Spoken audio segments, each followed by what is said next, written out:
В августе планируется открытие и частичный запуск нефтеперерабатывающего завода Джунда в городе Карабалта. Мощность завода 800 тысяч тонн готовой продукции в год. Завод даст значительный импульс развитию экономики республики, станет источником солидных поступлений в бюджет, создаст новые рабочие места. Работники завода на 90% будут состоять из граждан Кыргызстана.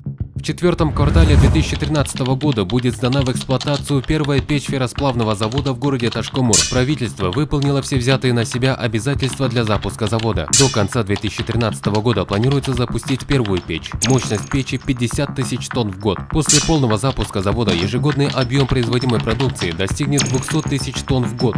После 4 лет простоя вновь начал свою работу Каингинский кабельный завод. Предприятие уже выполнило заказ для отечественных энергетических компаний на сумму более 3 миллионов сомов. Заказы поступили от 3 распредкомпаний – Ош Электро, Восток Электро и Джалалабад Электро. Каждая из них заказала по 10 тонн кабеля на общую сумму более 4,8 миллионов сомов. Производственная мощность завода составит 100 тысяч тонн кабельной продукции в год. Завод выполняет заказ ОАО «Северэлектро» на 40 тонн кабельной продукции на сумму 6,4 миллионов сомов. При этом 20 тонн уже произведено. К концу 2013 года ожидается начало производственных работ на золоторудном месторождении Талдыбулак-Левобережный. В первом квартале нового года начнет работать комбинат на месторождении Бозумчак. Таким образом, будет заложена основа для оздоровления отечественной экономики.